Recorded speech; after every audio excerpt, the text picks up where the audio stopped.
I've held back a little bit, but like, I'm sorry with Verts. And people, like, I was in my group chat, right, some of my friends, they were saying, like, it's weird that you're singling out Verts, the whole team played bad. But I've got a bit of a theory. A lot of the team playing bad is tied in with when he plays bad because of his job. So the reason we paid more or less in excess of 100 mil for midfielders because... 120. Yeah, 120 mil. That's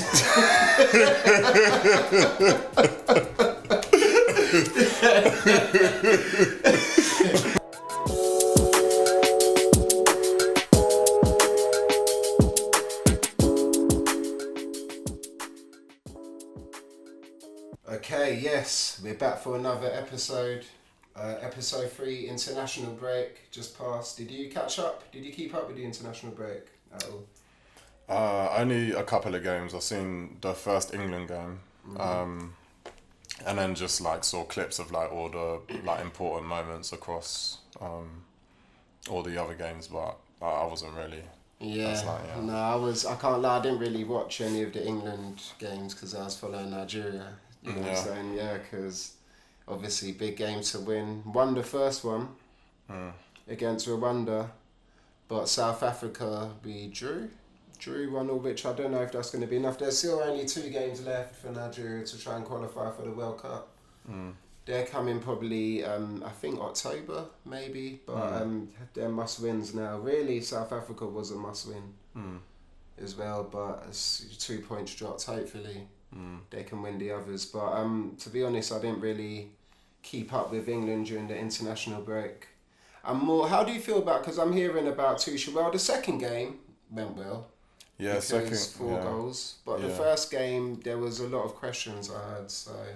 Yeah, no, so it looked like the second game was pretty decent, but first game was a bit concerning, but I mean, just getting wins on the board is what counts at the moment, I guess. Yeah, that's how I feel. To be honest, like, a lot of people have complaints with Tuchel, like, now, but my judging eyes come the first or second international break before the World Cup. That's when I'll start really looking. But as long as you can get the W's right now, and look decent doing it. So No, until then, I'll just use the international break to rest up from football. I can't lie. Yeah, no, just a nice refresh. Yeah, no, I hear that, man. But so you know what? Let's just cover the game we just watched, which is we just watched Man City at the Etihad. Manchester derby. Yeah, man. 3-0 to Man City. Yeah, this Ruben Amorim thing, the saga continues. Do you know what I'm saying? And we'll see if he survives another week. But how do you feel about the game? To be fair, I'll start. In fact, man, I'll start because, man, this man is a stubborn man. Like, the way they set up, because the thing is, people are saying, like, City look like back. I was hearing a lot of the after press of the game, the post press, which was, like, City, you know, they look back and it's big for them. But I assure you, they're not back. Like, it's just Man U are really bad, bro. I said this in a TikTok about last Christmas. I said this against Man City. You don't set up defensively against them. The way to play against them is that you need to basically be on attacking as much as they are, and you need to try and create a back and forth game as much as you can, because that can put pressure on their defence. When their defence is pretty comfortable and no one's kind of putting pressure on them, it just allows them to sit, and it allows their attack to keep trying and having attempts at goal. And a lot of City's like invincibility complex that they had throughout the last few years was because of that. A lot of teams set up in a defensive way against them. If you notice, last season there's a lot of new managers, new young ones, and the way these coaches manage a team, they don't think the same way as the Allardyces and the Padres and all that, who would always start very defensively against City. They think more of, no, we'll go at them like, you know, it's funny, he almost created his own monster because they go at him using the same methods that they kind of adopted from his style. And they're more open in games. Like, you don't want to invite pressure against City. I know this well, just being a Liverpool fan. One team that have had a better record than City in the last decade against City is Liverpool. I've watched like most of our games against Pep. You can't set up defense. You've got to go at them like they're going to try and come at you, and that way, that way you're going to cause issues with City. And having 5 at the back and 2 in midfield against Rodri, Reinders and Foden is suicide. It's suicide. Like, especially when Bruno Fernandes is in his 30s and is more the attacking type. You're like, people will give Ugarte stick. It was mainly Shaw who was terrible. Yeah. But it's difficult being that one midfielder who's an anchor point against those 3 I just named. That's very like difficult to deal with. So like, you know, it's the blame's on the coach for me. I think he's too stubborn. He's not willing to. Man U aren't in a position where they can be stubborn. They need to be flexible because they're not great. But do you think he's good enough to play a different formation and actually get different results, like the coach? Because that system is all he knows. That's a good question. Starting off, depending on what teams, but like, I know what you're saying, because the system they have, he knows it so well, it can work against lower level teams. I think they need to try a new system against teams that you don't want to invite pressure against. But he's obviously would be a beginner or intermediate with that, with a new style and system. But if they've got the players to where, like, you've got enough good players. Like, Kobe Mainoo not being in that midfield was bad because... Yeah, especially in a Manchester derby, man. Yeah, exactly, because the midfield just isn't stuffed with what they need. And it's just too empty, man. It's just a massive gaping hole. And then you sacrifice having a Kobe Mainoo and a third midfielder to have a third defender in Luke Shaw, who, like, I would have not had, like, how they should have set up, in my opinion, just with the back in the middle, is Mazraoui at right back, both Euro and De Ligt in centre back, and then left back you play Dorgu, who weren't great. If De Ligt is fit, him, but Dorgu for now. And then you add, with Ugarte and Fernandes, you add a Mainoo, because that's where they were lacking. When they're going forward, they have to either go fully on the left, fully on the right, fully on the left, fully on the right, because that's their only options. There's just a gaping hole in the middle. Yeah. And it worked against the last game, which was a lower level team, but against these top teams, they're going to need to adjust and find something new. But this manager is not willing to adjust, change tactics. He's not. And the interview confirmed it at the end, where they asked him twice about the midfield thing, and he's like, that's not the issue. That, to me, confirmed that he needs to go because he's just not flexible enough. You know what I'm saying? Like, they're not in... Man U aren't in a position to not be flexible because they're not great. So when you're not great, you need to set up against different systems. Like, lower level teams, that can work. But other teams, you might need to sacrifice a defender to stuff the midfield a little bit. And if you're not seeing that, like, you're not Conte, bro. Like, he's the only one who gets this privilege, bro. Like, he's gone too far to turn back, though. Like, it's just... I just can't see him, like, changing the system and actually listening, and he's just going to ride it till the end. But that stubbornness is going to be the same reason he gets the axe, in my opinion, because they've got good enough players to sometimes change things up a little bit, but if there's just no, you don't see that at all, there's no openness to doing that. Then I don't know with this guy, bro. Like, they ain't got, like, the profiles, man. Like, bruv, look, I agree with you, bruv. Like, the stubbornness makes no sense when you ain't got the right profiles to make it work. Like, obviously in the summer, I know they wanted a midfielder. Was it Balaba from Brighton? Oh yeah. Yeah. Like, that would have been a really good signing, because then with him, you could have got away with one of these other guys. Like Bellabé's, like he's quite physical and he's pretty tall. And he's a good decent engine on him from last season anyway. Yeah. And like if they got him, then he might have been able to carry a Ugarte beside him or a Bruno Fernandes if you want another offensive player. But to just have like a lot of these guys, they can't run. Like Casemiro can't run. Kobe Mainoo's a good like physical player, but I wouldn't say that's his overall game, especially in a 2. I think like even when he was starting for England in the Euros, he was there next to Declan Rice. Like so he needs another one. Of course. Like he just ain't got the profiles to do it. So just stuff the midfield, play a normal system, but. He's forcing it. Like, and people talk about Chelsea and Conte winning it, but like, you had Kante, like. Yeah. You know what I'm saying? Like he's almost got the stamina to cover 2 midfielders.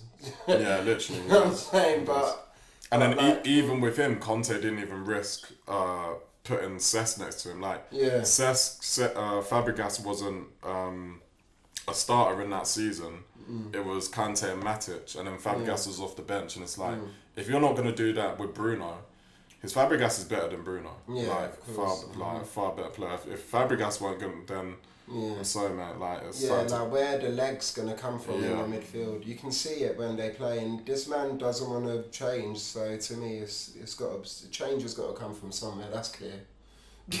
Like I'm sorry, they're happy with what they're doing. Change has got to come from somewhere. Like very clear. They spend a lot of money, and things don't look like they're changing much. So that's mainly what I've got to say. Have you got anything to add on to that? Also, City, like, don't worry about City, bro. That was an easy one. So you think that's just a one-off? Yeah, bro, Grimsby beat them. Like, it's a one-off.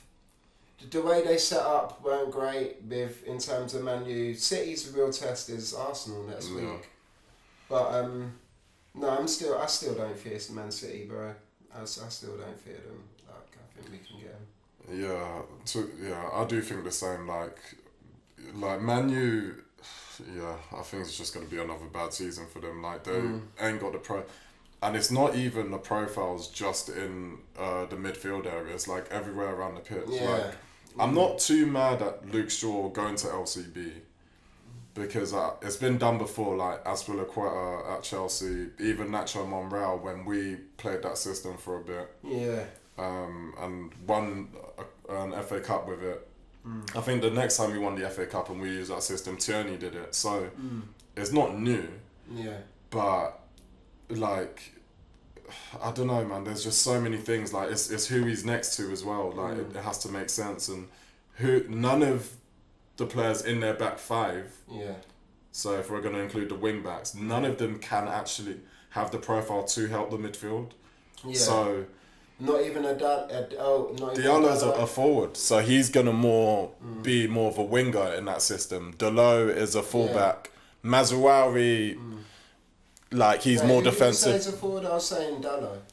I'll say Diallo. Amad Diallo. Amad Diallo. Yeah. Oh, you're saying Dalot. Yeah. No, he's a fullback. So like when we played it and the second time we won the FA Cup in Arteta's first trophy, Maitland-Niles was in, so Maitland-Niles could help like cheat it a bit, where he can come into the midfield.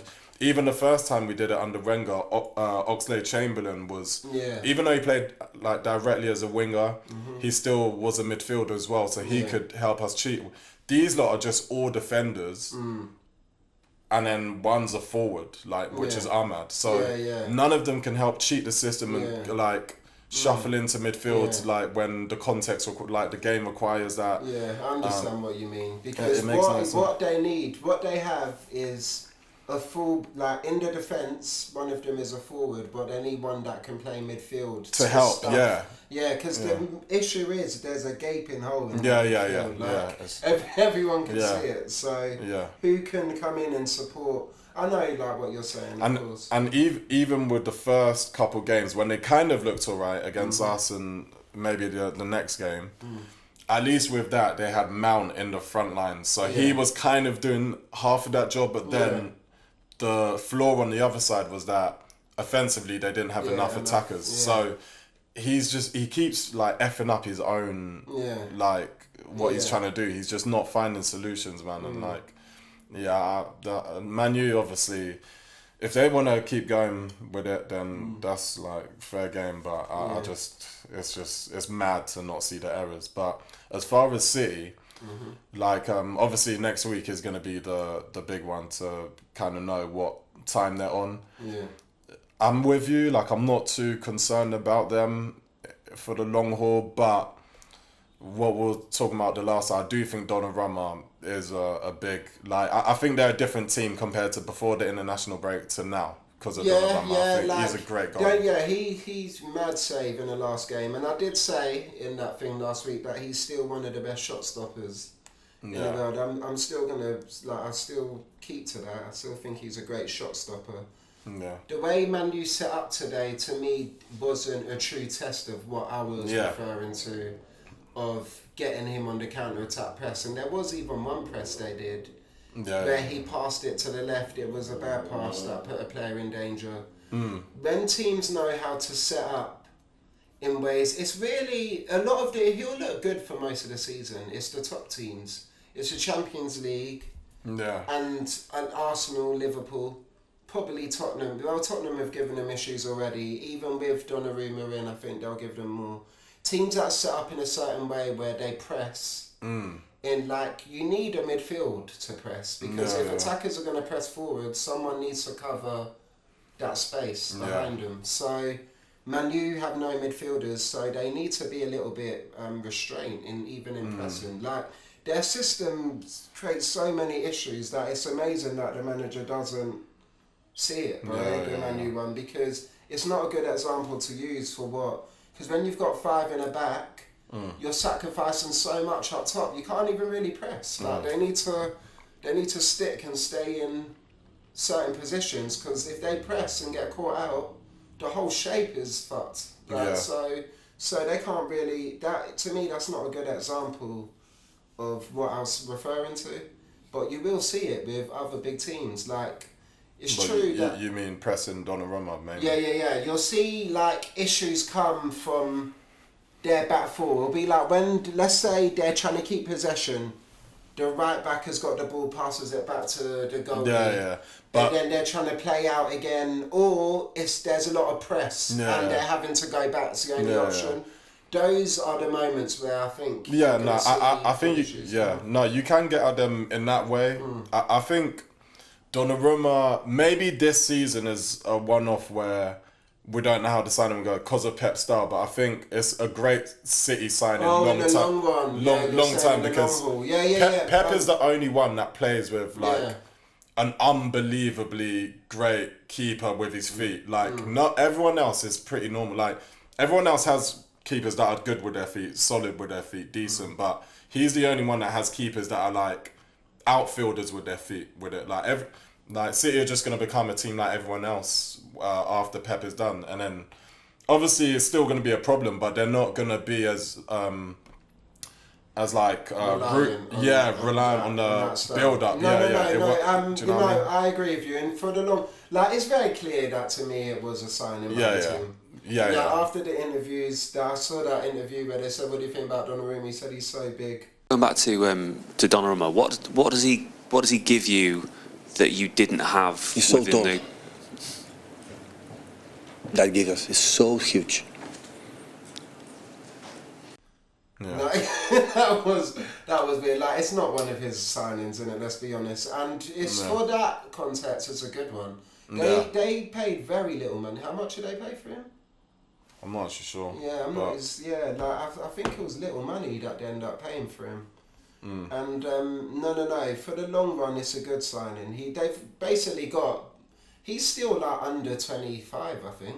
Yeah. Maybe 25 or something, but might be 26. 26 now. Yeah, 26. So they've got essentially, to me, the best of the next gen. Like he's easily.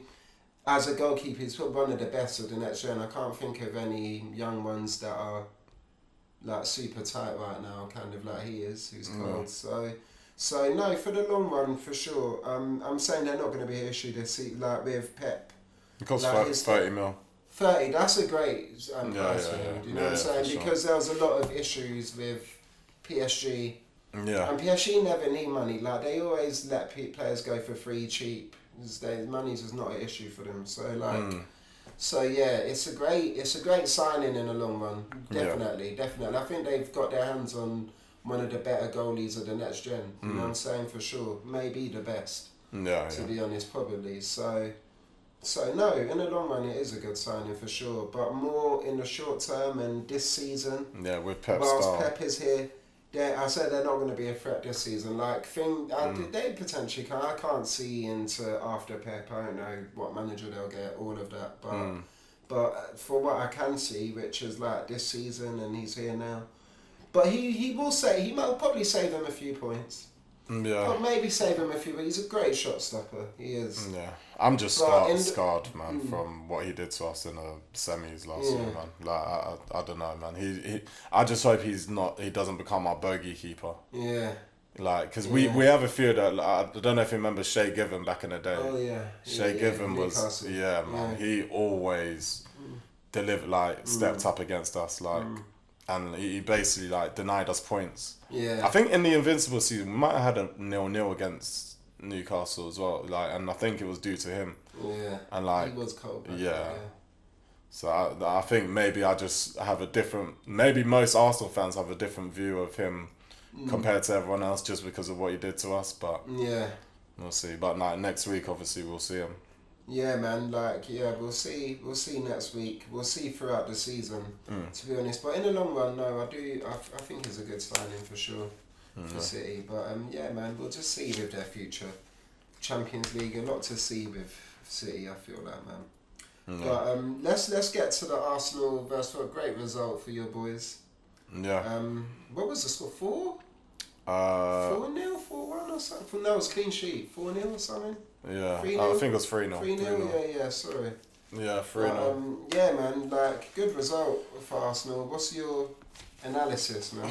Yeah, it was a good result, especially the football we played. Like, it was really good to watch, exciting, and I think Arteta, one thing I think a few Arsenal fans are probably happy about is it almost seemed like Arteta took on board some of the critiques he was getting. So obviously a lot of people were concerned with the midfield he started with at Anfield, and even though that wasn't really my main point when I was talking about that, it was like a lot of like media and stuff and everyone, but that wasn't really my main issue with that game. But I could see where they were coming from in that regard. Yeah.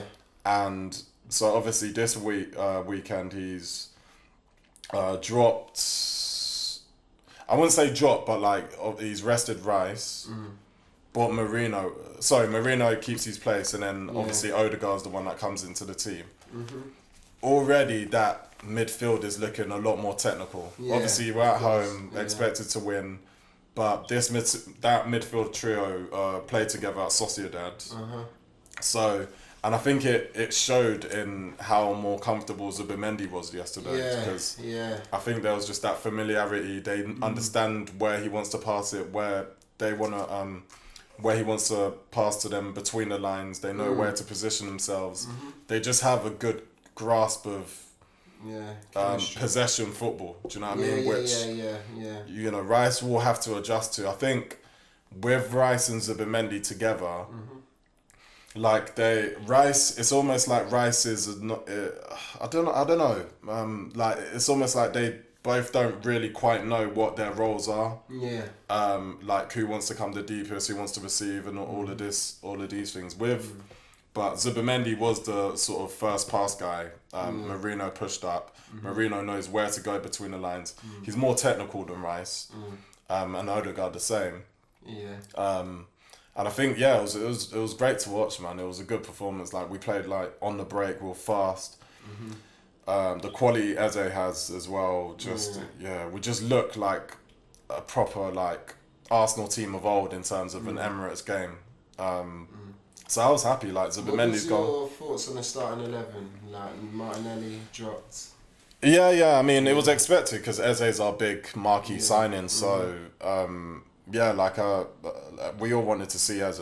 The only thing was which position, but Eze left wing, I think he was amazing, and he's just got a whole different level of quality. I think, you know, that assist he made for Gyökeres was really good. Just, you know, left foot, one touch. Even some of his body feints, he's such a high level player. Like you can see he's in his prime. He's very technical. Man. Yeah. And he's just like a proper Arsenal type of player. Like, so the front three, like, it was to be expected. Eze was gonna play, and we were all waiting to see him. How do you feel about Noni, bro? He's been getting a lot of gas. The media have been gassing him up a lot lately, even getting some comparisons to Saka.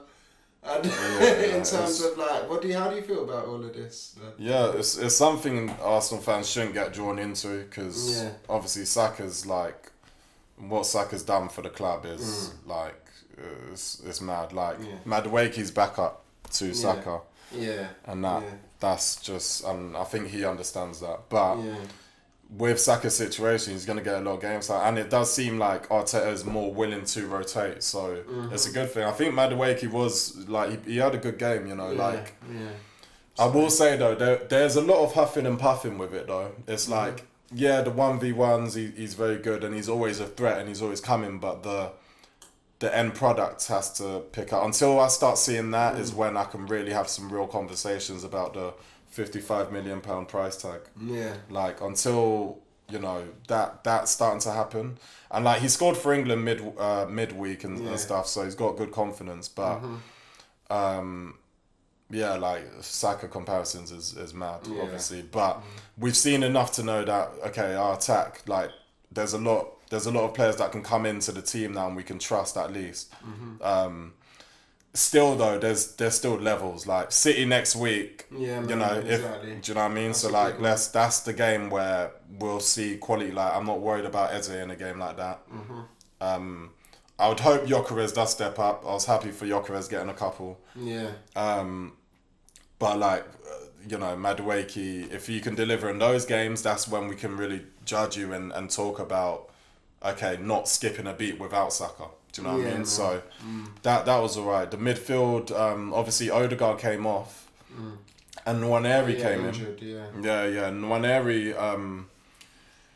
Nwaneri, I think he was really good. I'm still undecided on his best position, to be honest. I think there's still some things in terms of just retaining the ball that he needs to improve. Like, he's really good in penetrating all the time and coming at you, and even receiving in pockets and tight spaces. He's got great technique, and he knows how to make space for a shot. Like, he always gets a shot off. But sometimes just a general passing, like, I still think we should always have a playmaker in that midfield when Odegaard isn't there. And I'm not sure Nwaneri's profile is a playmaker. I think he's a bit like Foden in a way, where Foden's very technical, but he's not a playmaker. He's not. He was never gonna be KDB's successor. Do you know what I mean? He was the next guy that makes it, like, he decorates it. He makes it more prettier. But he's not the main. Something like that about Wirtz as well. Wirtz. Like, I think Nwaneri's kind of in that bracket, but a great shooter. So it makes me wonder if Nwaneri is more suited to the right wing. I would still be worried about starting Nwaneri against City in midfield. Like, maybe in the 10, maybe. But I do wonder, could you get Eze in there? I don't know. But I thought he still had a good game. He still had a really good game. I just wonder how we're going to use him in the long term. And then defence, like, I'm really happy with the defence, man. Like, to not have Saliba in and Mosquera looking very comfortable. Pretty unfaultable, the defence. Mosquera's Fury, Timber. Like Mosquera and Gabriel. Hard to fault. They've been very solid. solid. So far. Like, Mosquera looks a really good signing, man. Like, it's crazy. Like, we've got defenders now that are backups that will probably start for most of Prem teams. Like, yeah, he does look good. Yeah, He's a good signing, man.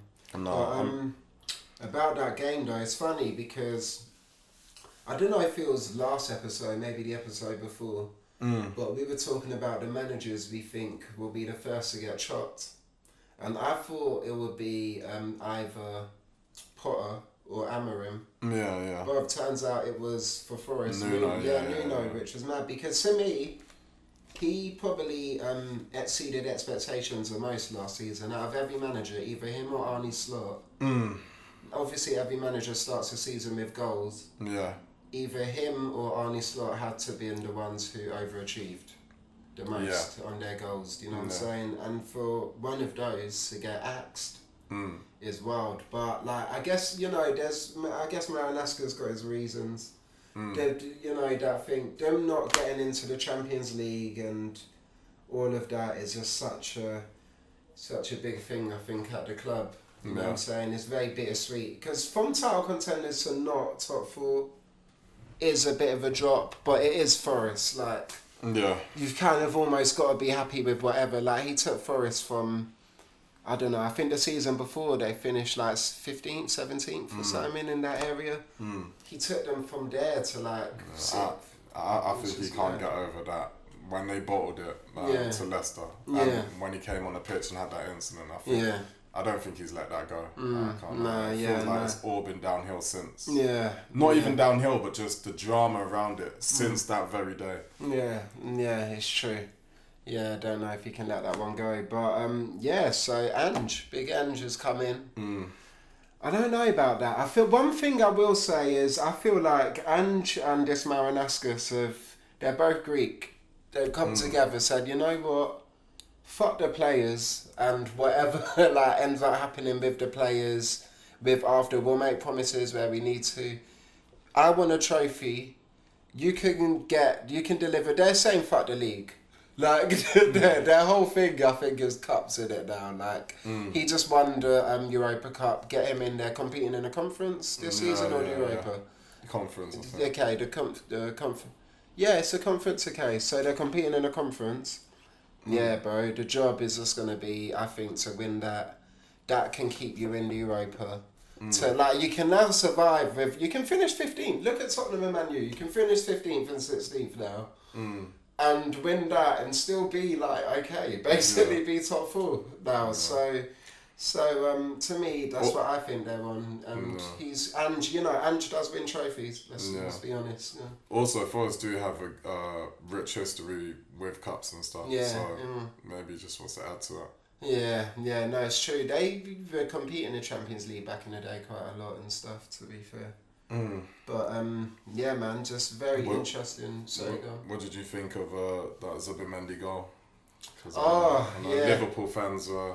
It was a cold goal, man. Yeah. I'm a bit of a Zubimendi hater because he rejected us. I'm very glad we didn't end up getting him still, but he looked a lot better last game for sure. Like the guy, and after the goal, like before the goal. He was looking like he was lacking confidence, but that goal seems like it fixed all of his confidence issues because after that goal he started playing passes, like accurate ones. He was going very sideways and backwards before, but after the goal I could see him actually thinking forward and playing balls forward and stuff. So it's good for him, man, and it was a beautiful goal. Like undeniably it was a lovely goal. So, it was good. One thing about like Madueke coming in for Saka and same with Mosquera. One thing I do like though is these performances from these players that have come in for them.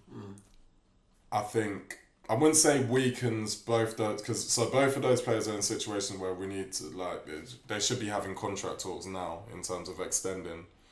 Or obviously if that's not going to be the case, then next summer we're going to have to look at situations where. Let's say... Saka and Saliba, you're referring to? Saka and Saliba, they both got... they're both into a couple... They'll both have 1 year left at the end of this season. And we've not heard any news about any extensions as of yet. Yeah. But I do like the fact that the club are on a thing of... you know, if you continue to drag your feet with it, we're just gonna find the next solution rather than back in the day when we used to get so attached to a player not signing and then we had nothing to do and the player had, you know, like all the leverage. At least it feels like we've got players in now where at least the way they perform. Obviously, Saka is a whole different level, but we've got a few players like Max that were like coming through the ranks, Dalman and that. And then Mosquera at centre back. At least we've got players stepping into the positions where it's like, you know what, if you're not going to take us to the cleaners with it. Yeah.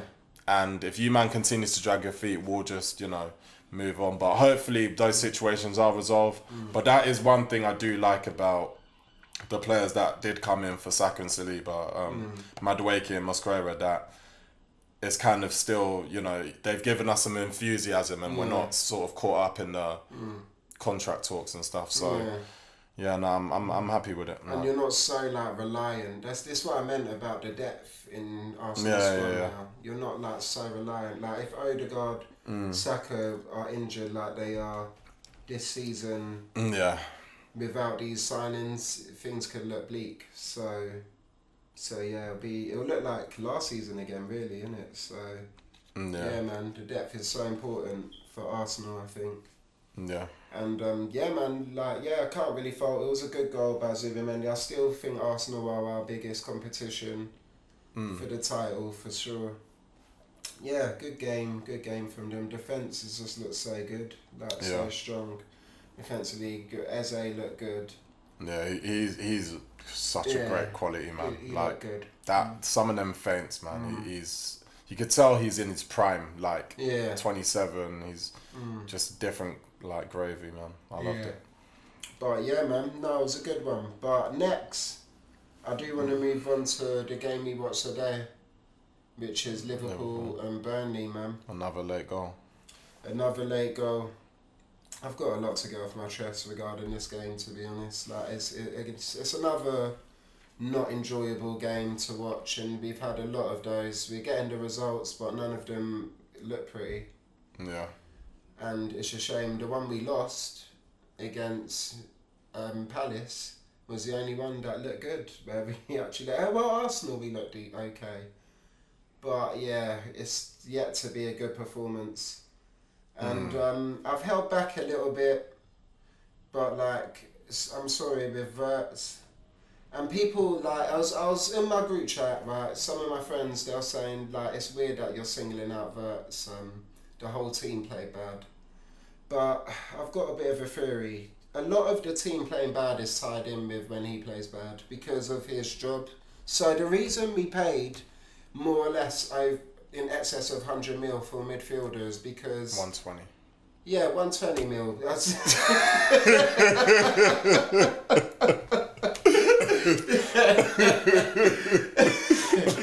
okay. Like 120 mil is because it's a midfielder who's, and if you want to take the money away and say it's not their fault for the money, fine. Let's just take the 2 German Player of the Years.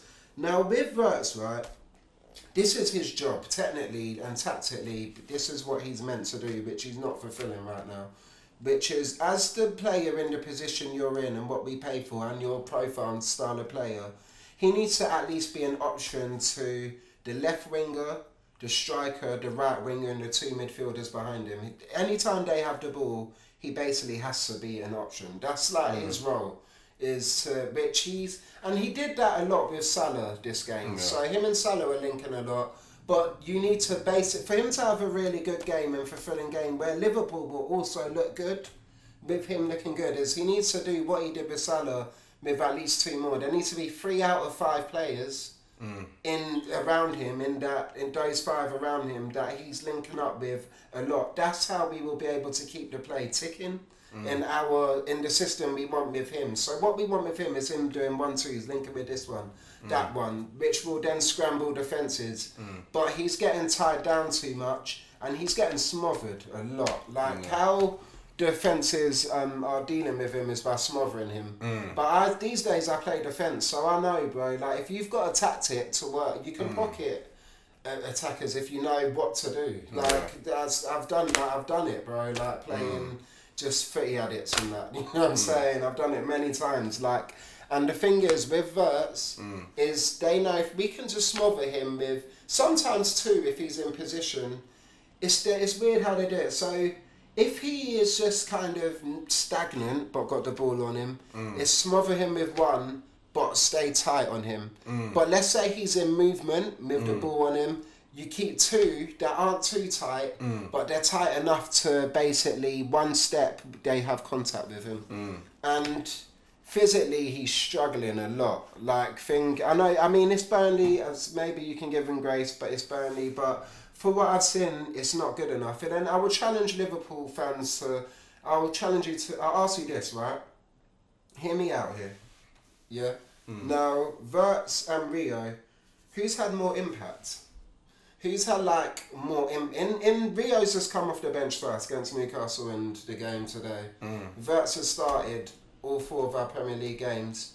So far, who's had more impact? No one can deny Rio, bro. For sure. Like in maybe the 25-30 minutes of game time we've seen. And that's the issue, is that Wirtz to me isn't creating impact enough. Because he's not, he's kind of not fulfilling his job. It's early doors, I get it. People saying, that's what my group chat's saying a lot. It's early, like, you know, he needs to adapt. That's what I keep hearing with his name, adapt, which is like, I'm hearing that a lot. Sorry, you're going to ask me something? But what do you do then? Drop him? No, we don't drop him. We just, it's right. We do need to adapt. Like obviously, Isak will probably be in the squad, maybe Champions League or next weekend. We do need to adapt, but he needs to just put in work. Like that's the only thing. And I'll be honest, how long would you let this run of form continue for before? Because I think I think his form affects our team. Like we have bad performances when he doesn't do what we kind of need him to do. Do you understand? And how long do I let it go? Do you just keep him in the team playing at this level all season? I'll tell you what I think's going to happen. So I think his style of play doesn't suit the Prem. I think he's going to shine in Europe, I'll be honest. Because I don't think the press is going to be as heavy. I don't think it'll be as physical. Sometimes European teams, they don't want to... Like a lot of these players in England, I can see they want to get one on him because he's like the big new sign. They want to give him a warm welcome to the Prem type in English football. I'm seeing it. I think he'll get a little bit more freedom in the Champions League. Yeah. A little bit. Obviously the class and level is higher, but they'll be playing more teams that aren't just we just want to defend and smother you up. So with that, they'll want to play and get goals as well. Like we'll see with Atletico, it'll be a good test because defensively they tend to be good. They're not on the greatest form right now. Yeah. But we just got to keep playing him until... But this is the thing, how tall is Mbeumo? Because I'm not saying that he needs to get hench like that, but he needs to get hench. Like, he needs to build a bit of core strength, bro, because that's basically a lot of what I hope that's the work they're doing a bit, is working in a gym with him a lot more, because he's very, like, physically out of his depth. Like, I'm sorry, it's just, he can't play the way he wants to play because... He can't even get his body in the position where he wants to do him because he's getting barged up. And like he's having to hold off man whilst trying to... You understand? Like some players can do that well, but it tends to be the taller ones. Like Cole Palmer is a bit better at that because he's got the height. Yeah. And... this does remind me of a lot of the conversation around Ozil when Ozil first came. Like he needs to get stronger, he needs to... But then even Ozil still... You still saw the quality in... I mean, he got an assist on his debut. And it's just funny, the levels now. Because Ozil was a bigger talent than Wirtz at the same age. And then and 40 mil, and then now it's 120. It just shows how... Yeah, the inflation is ridiculous. Inflation is crazy. Exactly. It's similar to... Even... And with the Wirtz, like, people keep challenging me. Like, look, I'm telling you, Liverpool fans, like, and I want the best for him. Like, please, I want him to play good. Like, next, I'm really hoping... On Wednesday, it's going to come through Champions League. I want the best for the guy, right? So, but like, if we're going to be honest, 120 mil, he's got 0 GNA, and I'm going to give him, look, let's say 4 Premier League games, but I'll give him the Community Shield. So 0 GNA in 5 games. Now, the Community Shield one, he did play good in. there's games where you might not get G&A, but you play good, so it's fine. Do you understand? Like, we know you have a massive impact in the game and play well. It was similar to what they were saying about Doku. Before he ended up getting an assist, but he was playing mad. Yeah. Even before it. So, yeah. But let's look at the players that have Xavi Simons in one game. He's got an assist. Yeah. Zubimendi's got 2 G&A now in the 4 games they played. I'm giving Thing 5. Vert's 5. Reindeers has definitely got an assist, maybe 1 or 2. Yeah. In the 4 he's played. Cole Palmer has got some goals. Eze, you know what I'm saying? Like, Reindeers is new, Zubimendi's new, Xavi Simons new. I'm not trying to hear settle. Like, I'm not trying to hear adapt. Like, we need... You're the second most expensive player in Prem history, bro. Like, man, people aren't like, people are lying to themselves. And like, because it annoys me, bro. Like, people always think they're lying to themselves and not like being sincere with themselves and what they're seeing. Yeah. You understand? He's not playing good, bro, like so far. Now, it shall come, but he's the second most expensive Premier League player in Premier League history. Yeah. Do you understand? Like, some Pogba have come in and that Pogba have come stuff. Like, like we need to see.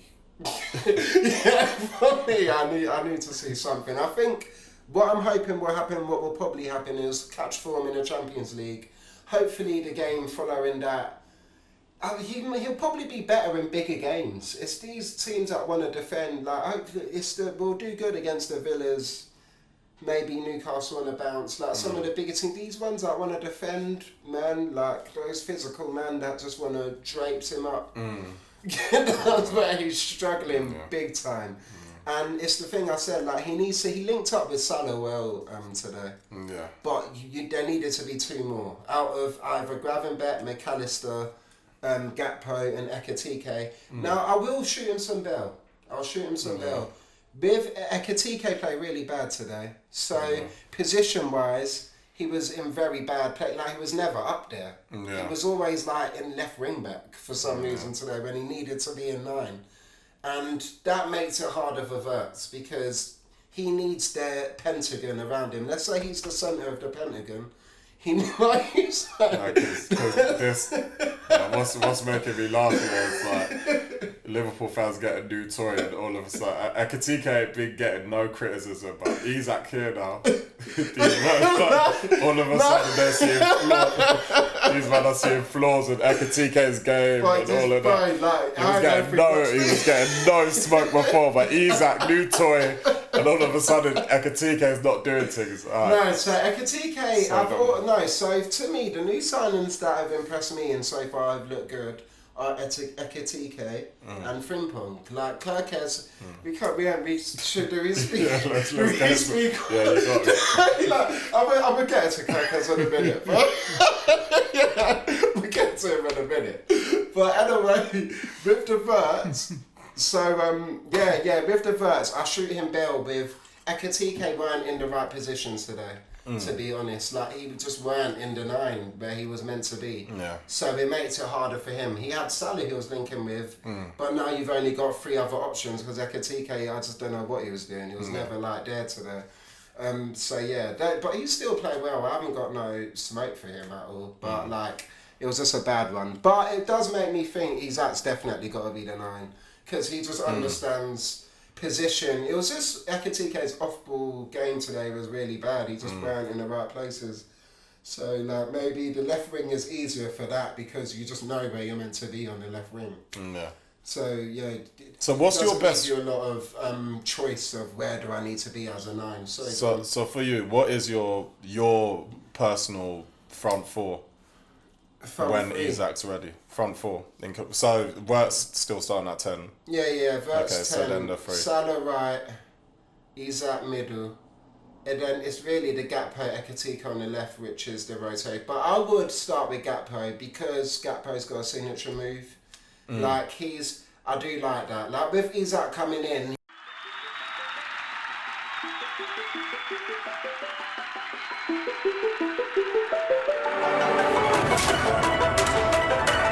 I want to create history. I want to win trophies. This is a perfect place for me to grow even further. There's so much to get off my chest because there's Salah now, which like Salah's been woeful. He got the penalty and the gas, and that's why we keep him in it, because and that's why he stays on, doesn't get subbed off, because he can provide a goal when we really need it. But it's mad right now because he needs Frimpong more than ever. Like I didn't realise that he'll be this reliant on like a new kind of fullback or a new, like it's really affecting his game. Like not having, he's basically not in games at all, almost. So we need Frimpong. But what does he need him for? Just to keep overlap? Overlap him, which frees him up to go in the middle. He's not like a winger like that anymore. He's on the wing, but he prefers to be inside now. Like he doesn't like the outside. He doesn't have the pace to keep up with it.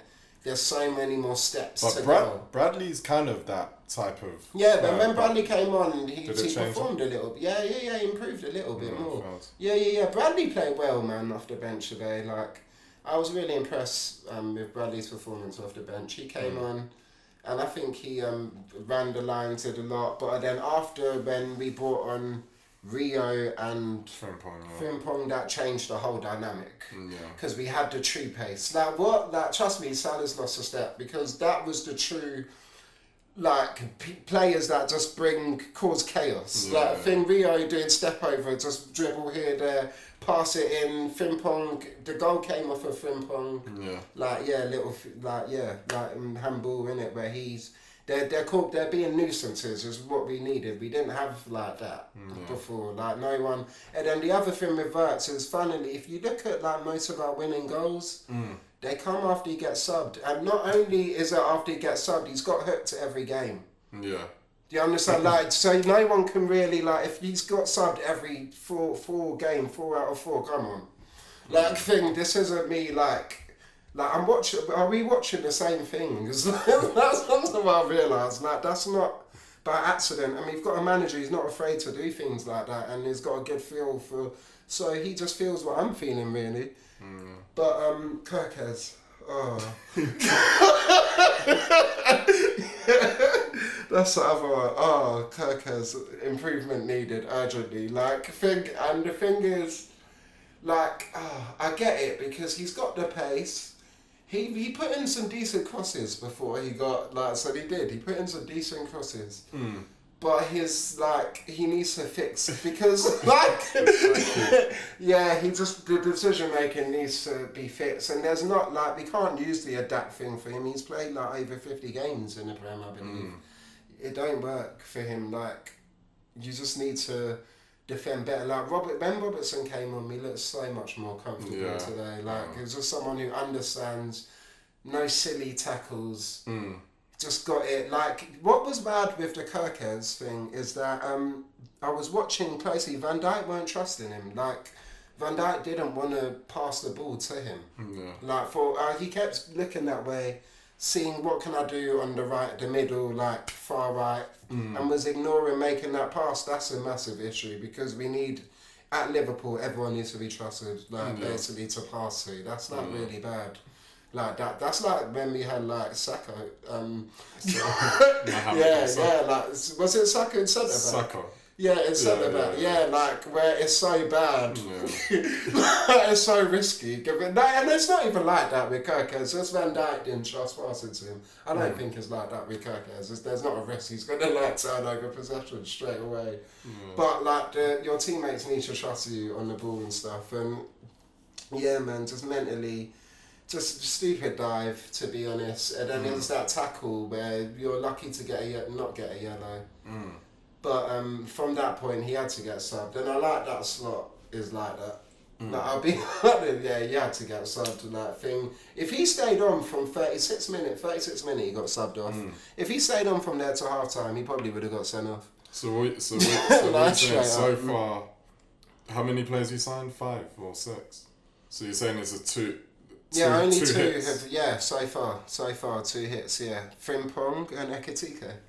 Now we're yet to see Leone, but Kirkes and Wirtz, improvement needed. That's how I feel.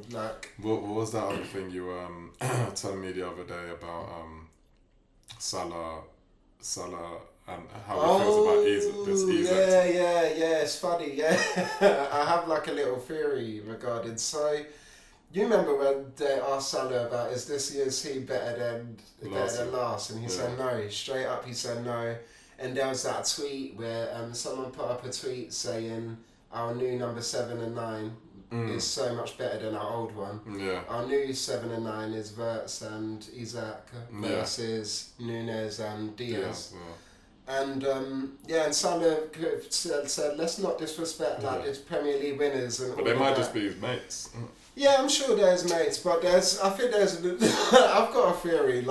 It's funny because what we're doing is Isak essentially is Salah's replacement. Let's be honest. That's Salah's replacement. That's the man who's going to get us 25 goals now.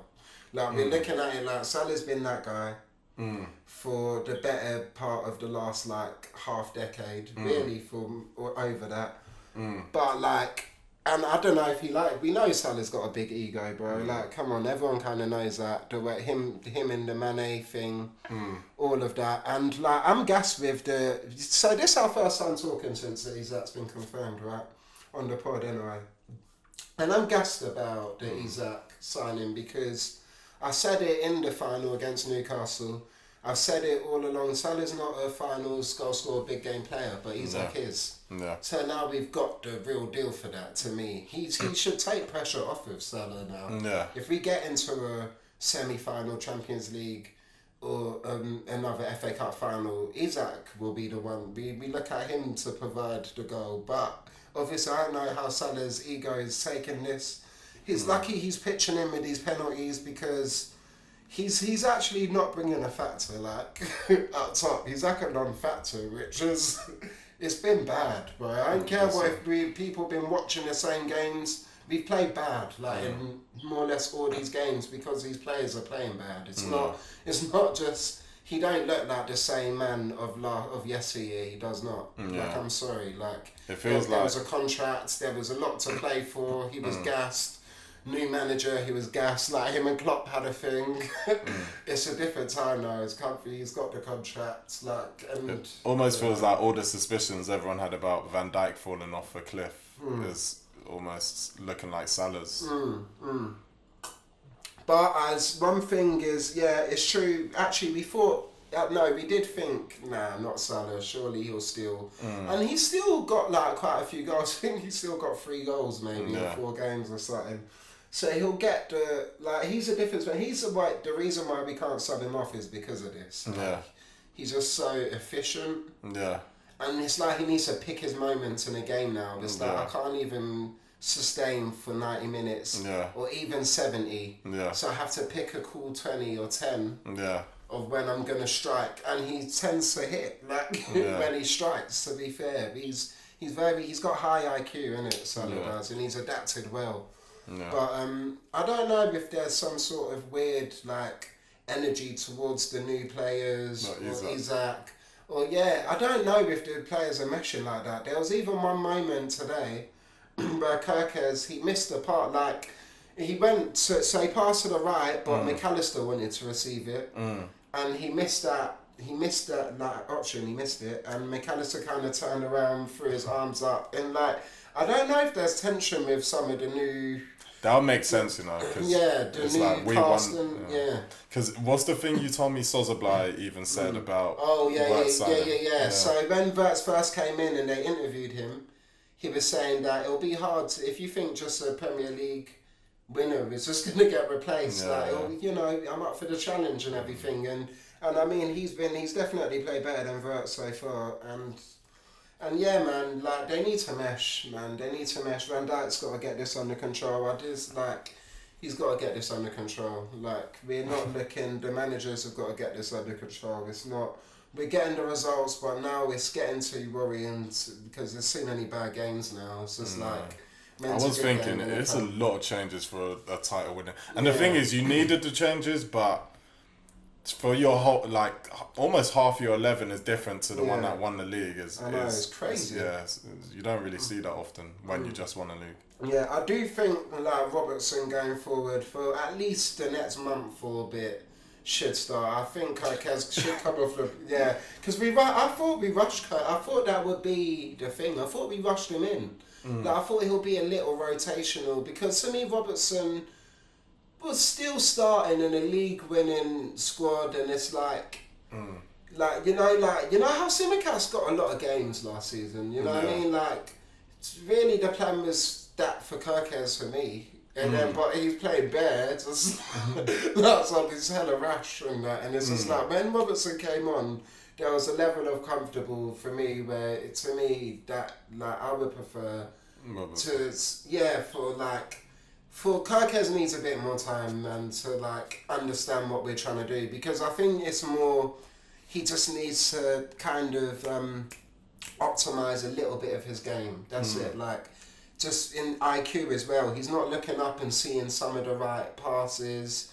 He kind of just wants to cross. Sometimes it's hot potato with him. Even, it's such acute things. It's like, even when he does make a challenge, he jockeys too long to where he lets the attacker get too much, like, it's almost like American football. Yeah, too much ground. You're letting them cover too much ground. So by the time you do put in the challenge, it's a make or break challenge. Do you know what I'm saying? But if you actually make the challenge higher up in the field, there's a bit of cover sometimes behind you and stuff. And there's little things like that where he needs more time in the oven to me. Like, Robertson just understands all of that. Just comfortable, bro. He's such a high level fullback in the history of the sport, to be honest. Like, Andrew Robertson, as a left back. So he just gets all of this stuff, man, proper. It's too much change in the defence, like I said. So, and I'm not, like, get Frimpong back in there. I liked Conor Bradley though, play well. I do like Soberstar right back. Like, we've got decent options on that side of defence, I think. But yeah, man, the main issue is, like, Gravenberg's been playing cold as well, but the main issue's been Wirtz and Kirkes, really, innit? It's a bad game for Ekitike, but he's been good. He's shown a lot of talent so far. Even in this game, like, there were some touches and dribbles, driving he was doing very early in the game before you came up. Looked mad. So, like, it's just a lot, but yeah, man, we got the results. So, like, it's almost like I can't complain, but to me, there's just a lot to complain about. In that it's Burnley, mate. Like, they just, I know they defend well, and that was like their thing in the Championship, and they're very physical. I give them that, and they were home. Their fans definitely turned up this one, but it's Burnley, and we're the Premier League winners, and we're trying to look at Madrid and PSG. We got Atletico Madrid on Wednesday. You know what I'm saying? Like, this whole thing that we've been working for begins. So now is that that game was the one to get in gear. You know what I'm saying? It was Burnley, like, they just been promoted and we struggled. So we struggled again. Another last minute goal. So far not great. Top of the table, cool and stuff. We're winning while it's not looking good, so that's okay. But we need to look good, man. At some point, we need to look good.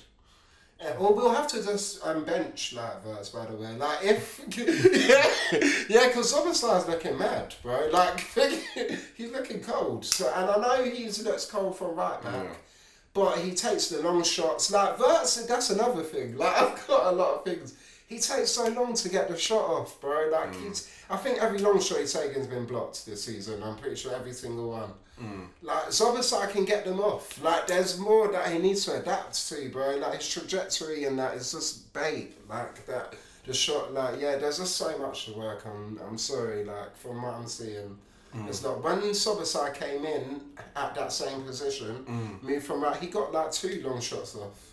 Like, he can at least get them off. Like, Wirtz is struggling to get them, not hit the target, get them off without them being blocked. Like, these are issues, bro.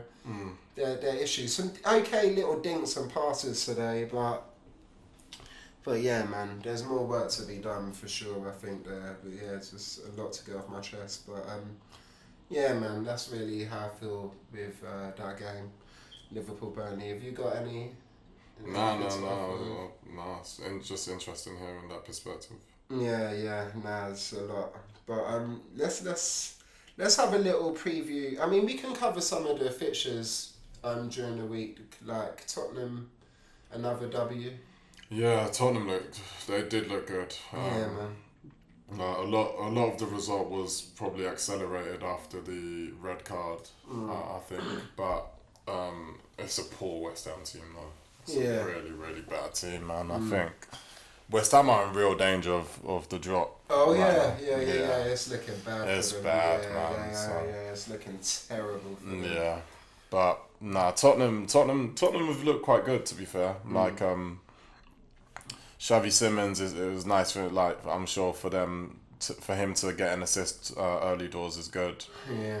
They've got like a lot of good they've got a lot of good technical players that reminds me of the Poch era when he had like Ericsson, Lamela, Dele Alli, like in those. Do you know what I mean? Like, and then the fullbacks flying up. Like, there's quite similarities with that era in their play, because obviously Brennan Johnson not starting in the wide areas means you're probably using a different type of profile, which Xavi Simons is. Yeah, exactly.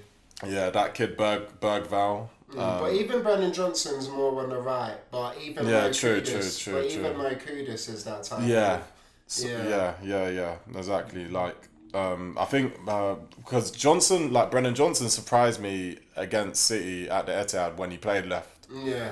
And I think he scored.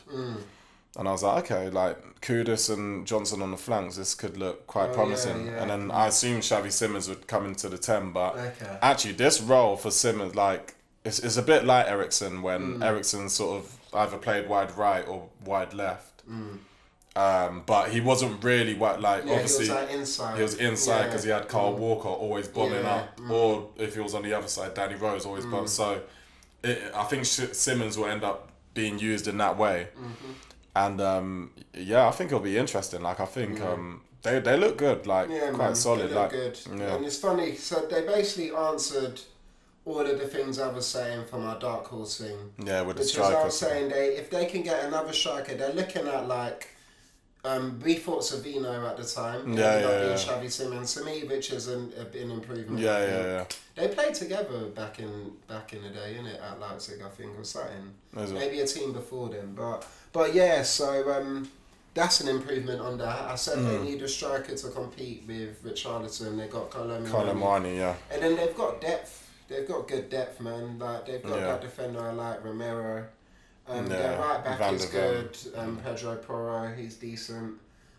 They've got two decent left backs, bro. Like they've got Ugodi and Udogi, and Jed Spence. Yeah. They've got like options up top with men. I mean, Maddison probably won't come back this season, but eventually when he does, they've got a lot of these type of players. Like if you got Xavi Simons, Mo Kudus, Maddison when he comes back, Brennan Johnson. Like they've got Kuleveski.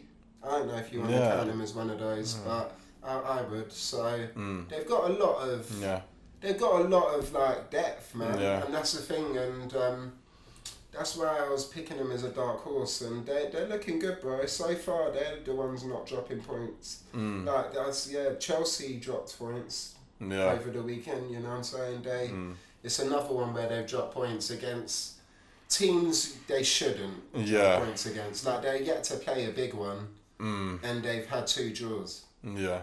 So that to me, that's not a great look. Yeah. But Tottenham have played a big one. They haven't dropped. They dropped a point actually. They lost or drew one, innit? Yeah, they lost one. Yeah, they lost one, Tottenham, which was one they shouldn't have lost. But they beat City, innit? They beat one of the big ones, and so man, they're looking decent, bro. They're still looking good. Tottenham for sure. There's not many. Sorry. I thought it was but West Ham boy. Oh yeah, that was that looked bleak, bro. It looked like the last scene before manager gets sacked, because like they were stadium got empty way before it turned to Karen from The Apprentice. She did not look. She's obviously one of the owners of the team. Yeah. She did not look impressed. Like it just looked like one of those scenes where it's like it's probably the end of the road. You know what I'm saying? It looks like that way. It's so bleak at West Ham, bro. They've got no academy players. Like, who's the new one? Yeah. Like they've always have produced like big academy, whether it's Lampard or Ferdinand or even your guy Rice. Or just others. They've all, well, you can say Chelsea kind of was Rice, but also them. Yeah. But like, where's the answer? You're saying Mo Kudus is their last big signing. He's left. Yeah. And they've always, as you were mentioning before, they've always had a Payet or Mascherano. Yeah. There always feels like looks like there's no quality there. Like Paqueta's the only one you can half say, okay, he's got a bit of something. But even him, I don't think he's capable of a carry job. Like Payet was capable, Declan Rice was capable. Like they've always had just Tevez. Like they've always had one star that can at least drag them to mid-table. Now, like Bowen's probably their best player, and I'm not sure how much he can do on a Dolo thing. So. When I look at them now, I've got to give Antonio a lot more respect. Like he carried them a lot. Like he probably's, and not that he carried them, but him with like Kudus's and Paqueta's and that. Yeah. But him with others maybe before, even maybe Payet maybe before. He helped them maintain a level, a good mid-table. Yeah. When I look now, it's funny because he pitched him in maybe 8 goals a season. Yeah. But when I look now, I don't even see anyone who can get them 8. Yeah. Like maybe Wilson, maybe. Oh, yeah. But like, his things don't look good for them, bro. I think Potter. Still out of him and Amorim, I don't know, but I think it's probably Potter. It's probably things look too bad there. Yeah. But I just who's the other options? Mourinho? I don't know. Maybe he'll hold out for that Man U job, bro. Oh man. Anyway, let's go to Champions League. Coming up, bro. A couple days. Big one, it's all kicking off soon. Arsenal at Athletic Bilbao. Yeah. Yeah, man. That's your first one. You home? I haven't really checked if you're home, to be honest. I think we might be. But that's that's gonna be an exciting game, man. Because I wonder if Arteta's gonna be given some thought to. So obviously the game on the weekend, the City game. I wonder if that's gonna play into Arteta's selection. At all. Because obviously it's a big game on the weekend, and Athletic Bilbao are beatable. Yeah, so we're away. So like he's gonna have to pick a team. Obviously, because I think obviously some people were saying why take Gyökeres off when he was on a hat trick, and number one, I was glad he did that because even the other day, like after the Anfield game, I was saying we should have just taken him off for Marino and put Marino up front. And he ended up doing that this weekend. But most of that would have been probably thinking, do you know what, we've got... At the moment, Havertz is out, Jesus is out. Gyökeres is our only recognised striker at this minute. He's going to need to get through 90 minutes in both games because they're both pretty big games. So take him off and rest him. So... I'm going to assume he starts against Bilbao. But you could go Marino. Marino understands those type of teams, understands that league, and he's great in the Champions League. He's like our Champions League specialist striker at this minute. So, I do wonder how much is going to play into his thinking with the City game. Yeah, but that's true. Tuesday, then Sunday. City, and it's not even a case of resting. is it Tuesday or Wednesday? Tuesday. Yeah, Tuesday. Yeah, so it's not even like the gap is really, it's like almost a perfect gap in terms. So it's not fitness wise. It's just like just keeping players fit. Like we've had gaps in between our opening 3 games and we still lost players. Saka, Salif. So like I do wonder, but I'm looking forward to it, man. Obviously after the run we had last season in the Champions League. Now I hope we go into it not in the mode of last season we fluked it, but actually now we are contenders in this competition. I think that's the energy. Like because the season before last season, when you got knocked out to Bayern, you guys still went pretty far. Of course. So it's been. I think Arsenal look strong, bro. Like You guys look stronger than us. Like, you guys play good. Like, you in your games, where apart from Liverpool, which, as we said, was a set piece, you guys have looked very good and solid. Like, you guys look ready for your. I am waiting for us to look. We don't look ready for Atletico, bro. Yeah, but I'm waiting for us to look good in a big game. Yeah. Still, like that's why Man City is the big one, because Man U, like you were saying earlier, Man U's not a big game. Yeah. Like I know we were saying it on the first ep, we were like, Man U will always be a big game in that, but in terms of just level, it's not a good way to gauge where you're at as a team. It's not. So Liverpool was our first big test that we did lose. So yeah, I'm still not getting carried away. I want to see how we look against City before I know. Yeah. Okay, we're ready now. But Bilbao is a high quality team. Obviously, Nico Williams will play like someone that we're heavily linked with, and I'm very happy that we've got who we've got in terms of Eze and that. But he's obviously going to be their biggest threat. But hopefully that's easy work for Timber. Yeah. Small winger, so. To be fair, he might be 5'11" though, so actually it might be a good test. Yeah. How tall is Nico Williams? Yeah, still under 6 foot. Yeah, true. Yeah, for your theory, but man, no, like it's gonna be good, man. It's gonna be a good one, this Champions League. Obviously, Liverpool. Yeah. We've got Atletico Madrid. Yeah. Good thing they're not on form.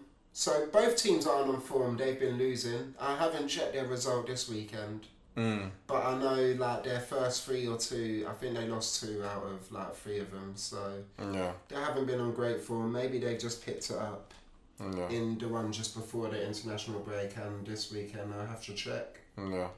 I don't think we look ready for the Champions League, but we might. It depends how they set up. Because they're very defensive, but I don't think we'll be getting smothered as we have. Like we've had to set up against quite defensive setups in our last few games. Atletico beat Villarreal 2-0 yesterday. Yesterday, okay. Well, then they found it. It seems like they're gaining a little bit of form then. So that's not great. But if you look at Burnley, the way they set up against us, like 10 men behind the ball compact. You look at Arsenal. The way they set up against us was a bit defensive. There was a lot of players were deep, apart from Madueke, who was like the outlet in that game. And I mean, Newcastle were the only team that played us a bit like attacked us like we all attacked them back and forth, and they bodied us as well. We didn't even look great when they were 10 men, which was really bad. Atletico will be similar, you know. They've got.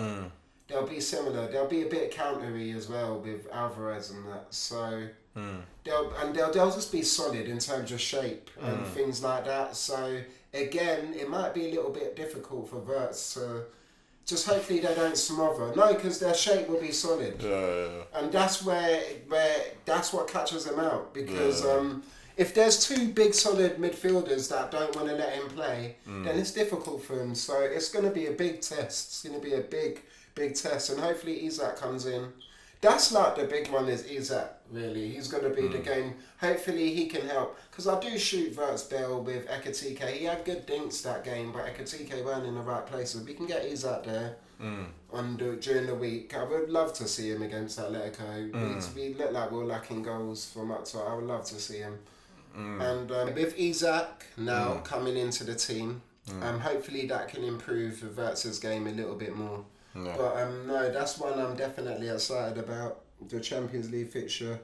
Big test. I want to see Frimpong and Isak in those games, because that to me proves a big test for Salah and Wirtz. Like, you'll have now the pieces that are meant to help you play out your best. To me, so now I want to see something close to your best at least. You know what I mean? We're gonna need it against Atletico. So yeah, man, that's how I feel for my Champions League preview game.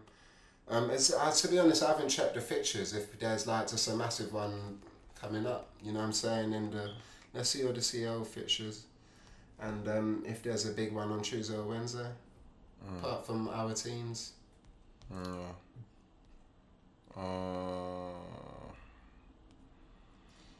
Arsenal, Bilbao, Madrid playing Marseille, Tottenham playing Villarreal, Juve versus Dortmund, Juve Chelsea, beat Bayern, Yeah, that's interesting. That'll be an interesting game. Chelsea Bayern.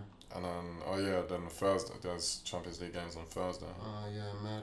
Napoli, City, Newcastle, Barca. Napoli City. Yeah. KDB. Big. Oh shit! Yeah, that's a big one. At the Etihad too. Yeah, big one. That'll be mad. But yeah, bro, it's some big games coming up, man. And yeah, I'm excited to get back into the Champions League. But you got anything else to add for this one? I think. Yeah, no. I'm looking forward to Champions League though. Champions League is when it feels like the season really launches. Yeah, like, I feel it's just high level. Yeah, man. After the first international break, because that's when all the signings are supposedly settled. Yeah. So yeah, that's when. So that means for my Liverpool boydom, then there's no more exclusive reverts now. Like we're at that time now where you should be settled. So yeah, we're there now. But yeah, man, another one in the bank. We'll see you guys next week. There'll be a lot more to talk about with CL and Prem. Yeah. So yeah. Take care, man. Peace. Peace.